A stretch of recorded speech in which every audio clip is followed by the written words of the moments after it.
A reportagem da Rádio Band News FM segue falando sobre a guerra, o conflito aberto entre Israel e Hamas na área da Palestina. E nós vamos tocar num tema que é fundamental quando a gente trata de um conflito, que é o acesso à saúde, o socorro que pode ser prestado às pessoas que, infelizmente, acabam como vítimas, e as vítimas nessa guerra chegam às milhares. E no momento em que conduzimos essa entrevista, que você vai acompanhar a partir de agora, a gente tem a notícia da destruição de um hospital com centenas de mortes, um hospital específico da Palestina. As autoridades palestinas falam em 500 mortos, mas ainda não há um número preciso. De qualquer maneira, uma perda humanitária gigantesca. Então, para falar dos esforços internacionais no campo da saúde, no campo da tentativa de oferecer um socorro, uma alternativa a essas pessoas pegas como vítimas em meio ao conflito, nós estamos na ponta da linha. Nos atende gentilmente o professor emérito da Fundação Oswaldo Cruz, diretor do Centro de Relações Internacionais em Saúde da instituição, além de membro do Comitê pela Paz da Confederação Mundial de Saúde Pública, Dr. Paulo Marchiori Bus. Dr. Bus, muito obrigado por conversar com a Band News FM, e eu quero começar essa entrevista primeiro assim, se aproximando desse fato que no momento da nossa gravação ele é mais atual. Como que um sanitarista, uma pessoa dedicada à saúde pública, recebe a notícia da completa destruição de um equipamento de saúde como foi a do hospital na região da Palestina? Por favor, doutor. Doutor, o senhor desligou o microfone. Muito bom dia. Não há dúvida alguma de que esse foi um dos fatos mais terríveis que nós tivemos no campo da saúde, nesse conflito iniciado no sábado com a invasão do Hamas e milhares de civis israelenses, alguns militares foram assassinados e temos reféns, não é? Mas este fato da explosão do bombardeio sobre um grande hospital, diga-se de passagem, lá na faixa de Gaza, trouxe um número assustador de mortes, quase 500. Existe aí uma dúvida do número, porque tem muitos escombros que ainda estão sendo removidos da área, mas se assumiu que agora são cerca de 500 civis, inocentes, médicos, enfermeiras, pessoas que estavam se abrigando para se proteger, achando que ali podia ser uma área mais segura. Metade das crianças, dos feridos e mortos, até agora em Gaza, são crianças, para você ter uma ideia da verdadeira tragédia que está instalada lá. E é crime de guerra o bombardeio sobre um hospital. Nós não sabemos, até agora tem uma disputa de narrativas, né? Quem é que, de fato, bombardeou esse hospital? Teria sido um erro do Jidá,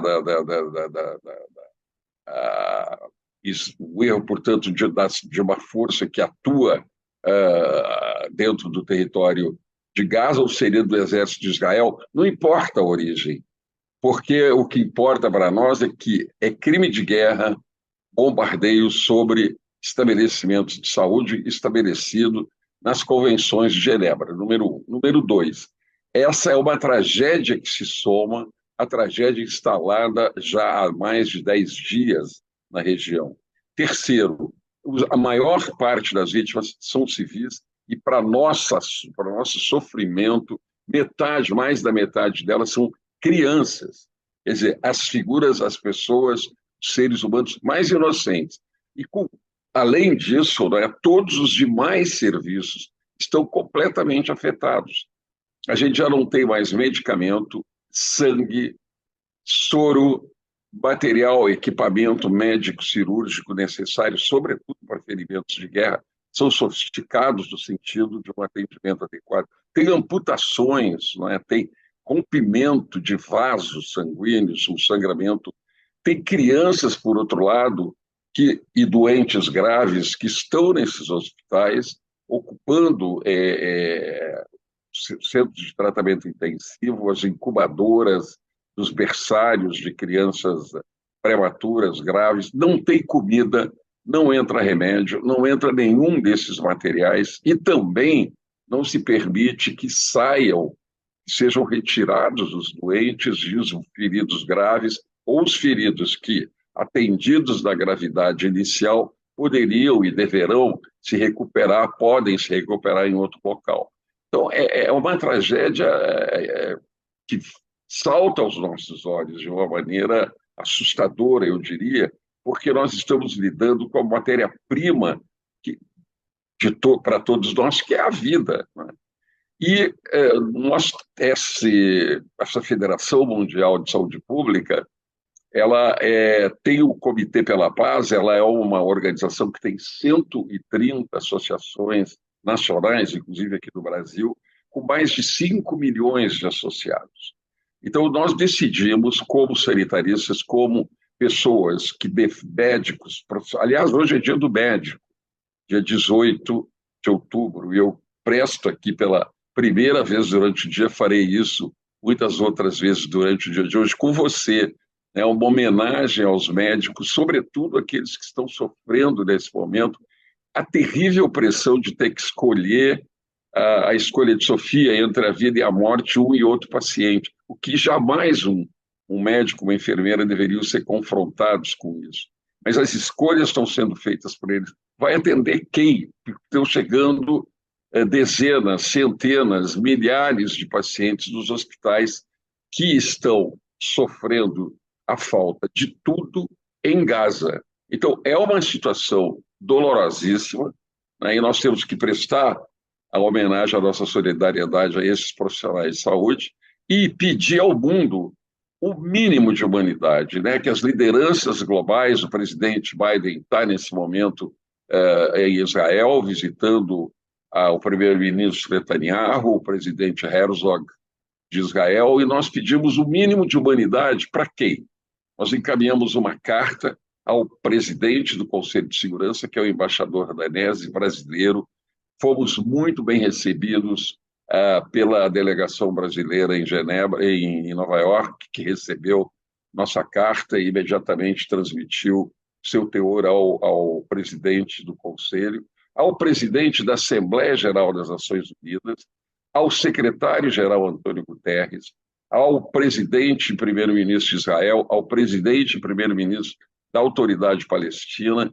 Enviamos também aos ministros da Saúde de Israel e da Autoridade Palestina, porque afinal são nossos colegas também, e finalmente ao doutor Tedros, que é o diretor-geral da OMS, e também a carta foi enviada ao Papa Francisco, um grande defensor da paz. Nós fomos recebidos pelo chanceler, vice-chanceler do Vaticano, padre Bruno, que aliás é brasileiro, recebeu a nossa carta e transmitiria essa carta no dia de ontem ao Papa Francisco, para que todos sejam, vamos dizer, alertados, né? Nós estamos pedindo que todos, cada um, assuma a sua responsabilidade e consiga implementar, digamos, a solução desse conflito. A grande solução é essa: para as bombas, dos dois lados, porque nos dois lados se produzem perdas de vidas de inocentes e principalmente crianças. Número 2, abra-se o corredor humanitário. Terceiro, permita-se a instalação de campos de refugiados fora da área da faixa de Gaza, nas proximidades do sul da faixa de Gaza, na fronteira com o Egito, e ali o Médicos Sem Fronteira, a Cruz Vermelha, que lá se chama Crescente Vermelho, porque é o símbolo muçulmano e não o cristão da Cruz Vermelha, que ali se instale não só campos de refugiados, mas também hospitais de campanha. E, no limite, nós estamos propondo também que navios, hospitais das Forças Armadas, digamos, de países que não estão envolvidos no conflito, pudessem chegar até o mar Mediterrâneo, na costa ou da faixa de Gaza ou da própria costa do Egito, né, para receber pacientes graves, porque Estados Unidos tem grandes navios hospitais, eles poderiam estar atendendo esses doentes graves, né, em vez de apenas a gente ter ali artefatos militares. Quer dizer, pelo menos uma vez na história, os navios militares, navios hospitais militares pudessem ser disponibilizados para salvar vidas ali, vidas preciosas. Toda vida humana é preciosa e a nossa defesa é pela vida e pela saúde, e para isso tem que haver paz, antes de mais nada. Doutor Lúcio, de que maneira que foi... o senhor tem dito que esse documento foi bem recebido, foi bem, enfim, por todas as partes. Esse documento, enfim, é uma demonstração de tentativa de respeito ao acesso à saúde. Mas já houve alguma resposta, principalmente das partes beligerantes, por que não é possível isso ter sido viabilizado até agora? Por que essas demandas não foram viabilizadas até agora? Pelo menos não no que diz respeito ao lançamento de mísseis e foguetes, mas pelo menos do estabelecimento de corredores humanitários e de saúde. Por que as partes não conseguem entrar num consenso nesse sentido? Nós recebemos a informação da recepção da carta. A carta foi enviada ontem pela manhã para todos esses personagens, esses atores políticos que nós elegemos para enviar. Recebemos de todos a comunicação de que haviam recebido a carta. Contudo, não recebemos nenhuma resposta aos pedidos feitos. Ainda não nos chegou. Possivelmente, na realidade, todos esses atores políticos a quem nós nos dirigimos estão esperando definições do próprio teatro das operações, do teatro da guerra, né? Por exemplo, só para te dar uma posição, a votação da resolução proposta pelo Brasil, para o Conselho de Segurança, que, aliás, o adiamento da votação de ontem para hoje, nós vemos como fato positivo, porque significa que este ataque aos hospitais pode ser um virar de página dentro do teatro de guerra, dentro das operações militares que estão sendo envolvidas lá. Ou seja, foi tão brutal, de todas as partes, o reconhecimento de que isso é um crime de guerra, de que isso não deveria ter sido feito, que houve vamos pensar, não é? Quer dizer, vamos aprofundar as negociações. Essa é a nossa leitura sobre a transferência da reunião, que, aliás, começa às 11 horas da manhã, horário de Nova York, meio-dia, horário do Brasil, na sala do Conselho de Segurança, essa reunião que vai examinar a resolução do Brasil. E a resolução proposta pelo Brasil, pelo que nós temos conhecimento dela, é muito parecida com a nossa carta. Não podia ser diferente, né? Porque o presidente da federação é brasileiro. Eu fui presidente dessa federação 10, 12 anos atrás e hoje sou membro do Comitê da Paz. Então, esse pensamento, essa filosofia brasileira da paz reinar na sociedade, quer dizer, nós vivemos uma sociedade plural no Brasil. Temos grandes comunidades judaicas e grandes comunidades árabes, né? E todos aqui no Brasil convivem com uma harmonia muito própria, né, de civilização, de um processo civilizatório. Então, nós acreditamos, o governo brasileiro acredita, as comunidades judaica e árabe do Brasil reconhecem, acreditam na possibilidade do entendimento pela razão, pela humanidade, pela emoção que todos esses problemas que nós estamos vendo causam nos espíritos humanos, mas também nas coletividades, porque individualmente nós somos uma coisa e, às vezes, na coletividade, essa bondade, talvez intrínseca, que a maioria dos seres humanos tem, porque nós também temos, né, seres humanos com uma visão enfim, destrutiva de si próprios e da vida, mas a nossa expectativa é que as soluções apareçam a partir do momento em que esta tragédia que ocorreu ontem e que agudizou mais ainda a humanidade, a desumanidade dessa guerra, vai trazer uma reflexão e hoje nós possamos ter resultados melhores, tanto na ONU quanto nesse debate global instalado em torno da questão da saúde e da questão humanitária da guerra. O senhor está em contato com profissionais de saúde que estão atuando no território. Eu queria que o senhor falou um pouco a respeito das dificuldades, mas eu queria que o senhor só ampliasse um pouco esse panorama. O que é dito? Não entra rigorosamente nada em termos de suprimentos. As organizações internacionais que o senhor citou, como Médicos Sem Fronteiras, também não conseguem receber qualquer tipo de auxílio, não conseguem ter os insumos necessários. Qual é o panorama para o profissional de saúde que já trabalha, para o sanitarista que já atua lá em Gaza e para as organizações internacionais que estão tentando prestar algum serviço? Isso que está funcionando em Gaza são os hospitais públicos de Gaza. Ou seja, o próprio Médicos Sem Fronteira emitiu um informe no dia de ontem, antes de ontem, que suspendeu as atividades dentro do território de Gaza para proteger os seus funcionários, os seus profissionais. Eles, na verdade, o sistema de saúde de Gaza colapsou. Não há água disponível.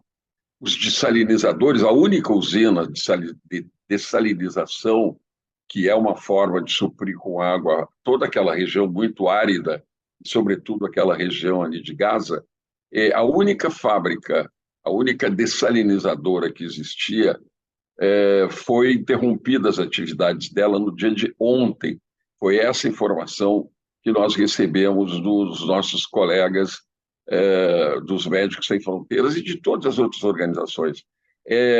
Então, o que está funcionando são esses hospitais públicos, que são do chamado Ministério da Saúde de Gaza, que tem um governo liderado pelo braço político do Hamas, embora o Hamas seja, na verdade, conhecido pelo seu braço militar, né, e pelas suas ações terroristas, mas existe um governo civil também, conduzido pelo Hamas, que mantém esses hospitais funcionando. Então, quando nós verificamos que os hospitais não estão mais recebendo nem combustível para manter os geradores, porque a eletricidade já não tem, as cirurgias necessárias estão sendo canceladas, ou quando feitas em condições muito precárias, né? Incluindo os anestésicos. Os anestésicos que são fundamentais para tirar aquilo que é a maior tragédia para uma pessoa, que é viver com uma dor lancinante. As cirurgias estão sendo feitas com o mínimo de anestésicos, pelas informações que nós recebemos, o mínimo existente, mas isso também está acabando, porque não entra nenhum medicamento, nenhuma vacina, não entra sangue, não entra hemoderivados, albumina, plasma, que são necessários no atendimento de urgência, bandagem, antibióticos, porque uma ferida de guerra, uma ferida cirúrgica que vai ser infectada. Então, não temos antibióticos lá. E existem 150 caminhões esperando para entrar em Gaza. Caminhões que são supervisionados pela ONU, supervisionados pela OMS. A OMS, inclusive, mandou um avião com centenas de metros cúbicos de medicamento. O Brasil mandou medicamentos e dessalinizadores. Não, dessalinizadores, perdão, não mandou. O Brasil mandou purificadores de água, também muito importante, porque o risco de epidemias, quer dizer, uma criança que tome uma água contaminada, seguramente o risco de ela ter uma diarreia e morrer é enorme. São crianças... E nem isso chegou, doutor? Não, nem isso chegou. Isso está tudo numa cidade ou duas cidades próximas do Egito, próximos dessa fronteira fechada. Então, existe uma quantidade enorme de doações internacionais que estão esperando essa abertura desse canal humanitário, desse corredor humanitário, para poder esses produtos entrarem, inclusive água, comida. Não esqueça que água, comida escasseou e, na maioria dos casos, acabou em Gaza. Então, se não entrar água e comida, que é o básico para a sobrevivência, se não entrar tubos de oxigênio para o atendimento da emergência, se não entrar anestésicos, antibióticos, se não entrar vacina, porque nós temos que vacinar para evitar o surgimento e vamos dizer, a difusão de epidemias, essa crise que já existe, que já é brutal, ela vai se multiplicar e nós vamos ver, na realidade, como disse um colega nosso, nós teremos ali um cemitério a céu aberto e não mais uma cidade com feridos. Porque o número de mortes está se acumulando e não há serviço capaz de dar conta do enterro ou da incineração, né, que seria outro caminho a ser tomado, que seria fazer a incineração de corpos dentro das regras, enfim, todas da saúde pública, né? Rapidamente, doutor, porque eu sei que o senhor tem agenda, tem um dia corrido. Eu queria só deixar claro um último ponto. O senhor fala da proposta, né, de que armadas sejam mobilizadas, navios, aberturas de hospitais de campanha, todo um aparato para que seja feito o serviço de emergência a partir do momento que seja garantido acesso seguro. Eu queria perguntar em quanto tempo que o senhor visualiza que uma estrutura dessas, se autorizada, pode ficar pronta, e se tem um precedente de uma mobilização como a que o senhor vislumbra, como a entidade que o senhor representa vislumbra, para poder fazer o socorro adequado. Sim, todas as organizações estão, pelas informações que nós recebemos, prontas. Isto é, no momento em que houver a autorização, todo esse material necessário, a maioria desse material, está já em território egípcio. Não há o que é a porteira, é o portão que está impedindo, né? É essa entrada no sul do sul da faixa de Gaza, com a Península do Sinai, é ali que está o obstáculo. Porque todas essas organizações, durante esses últimos 10 dias, fizeram chegar, inclusive a OMS, fizeram chegar ao território mais próximo possível todo o material necessário. Então, no momento em que se disser o corredor está aberto, todo esse material poderá fluir, mas tem que fluir de uma forma organizada. Porque o que pode ocorrer é que, diante também da tragédia instalada e da urgência, a administração dessa chegada e distribuição desses materiais, equipamentos, medicamentos, etc., ele tem que ser cuidadosamente planejado, cuidadosamente entregue, cuidadosamente guardado. E nós temos aí, não sabemos como estão, são as condições de estocagem desses materiais. Porque a destruição é tão grande, né, que onde se estocarão esses produtos? Nós não sabemos se, vamos dizer, os almoxarifados dessas organizações hospitalares dentro da faixa de Gaza, se elas ainda têm condições de armazenar. Não esqueça que muitas das coisas têm que ser mantidas em frio, em cadeia de frio, ou seja, em geladeiras, refrigeradores, e às vezes até mesmo em um tipo de equipamento bem abaixo de zero, para poder se manter, são os freezers especiais para manter esse tipo de material. Se não houver eletricidade, se não houver combustível, então tem que entrar combustível também.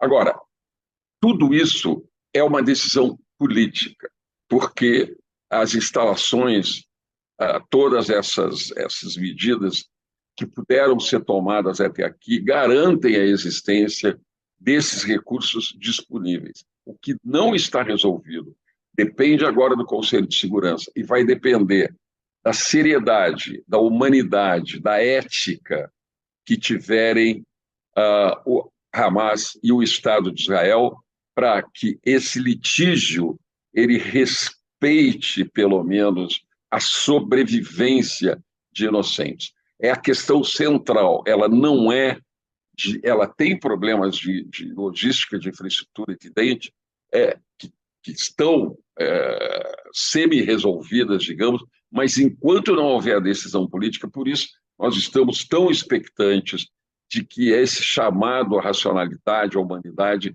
possa funcionar, incluindo todos esses aparatos políticos que estão envolvidos, e agora, né, a nossa expectativa maior é quanto à reunião do Conselho de Segurança. Esperamos que os Estados Unidos e a Rússia, cada um com o seu interesse, não vete uma resolução que a diplomacia da brasileira costurou tão bem, tão delicada, tão cuidadosamente.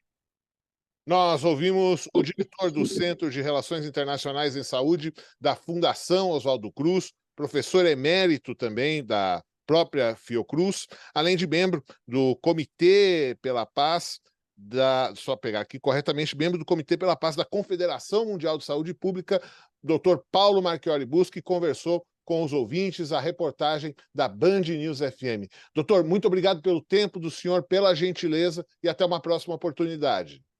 Muito obrigado, eu agradeço a oportunidade também de compartilhar com os brasileiros, por meio da Band, esse tipo de informação, pedindo que todos que puderem manifestar apoio nas conversas em casa, nas conversas com os amigos e também os que tiverem acesso aos meios de comunicação, que se solidarizem com essas soluções possíveis para essa resolução da crise humanitária e de saúde instalada no palco de guerra do Oriente Médio.